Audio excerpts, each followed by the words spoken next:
I sit here and I hear over and over again that those 2 girls died of measles. They did not die of measles. And yet the press and others consistently shout out that vaccines are safe and effective. Our country has more cases of measles than it has had for more than 3 decades. 3 people, 2 of them children, are dead. And these deaths are made even more tragic by the fact that they were totally and completely preventable.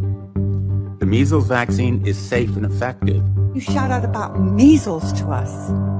Those 2 girls in Gaines County, they did not die of measles. Children's Health Defense have seen the medical records. We have had experts. This case was tragic and really had nothing, I shouldn't say nothing to do with measles, but she did not die of measles by any stretch of the imagination. In fact, she died of a pneumonia, but it gets worse than that. The FDA is supposed to make sure that our children have the vaccines they need to survive outbreaks of preventable diseases like measles, which has killed at least 2 children. Because she didn't really die of the pneumonia, she died of a medical error. And the death of 2 children. That's why this case is absolutely enraging. It's infuriating because she died because she got an inappropriate antibiotic. It's a grievous error.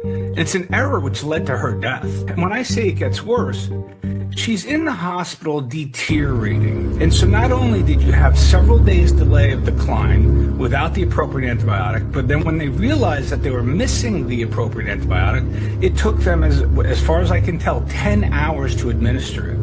And by that time, she was already on a ventilator, and approximately 24 hours later, actually less than 24 hours later, she died. Too slow to diagnose. The unnecessary antibiotics weren't stopped. The necessary one wasn't started till she was nearly dead. The treatment was absolutely incorrect. And when I say it has little to do with measles, secondary bacterial pneumonias can happen after any viral infection. There's 2 children dead in West Texas from not taking a measles vaccine.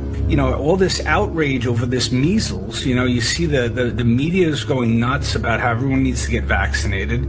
I would tell you just simple, straightforward, correct medical care. We've been treating pneumonias for decades with antibiotics, and this was just a tragic error of an insufficient and incorrect antibiotic regimen on admission.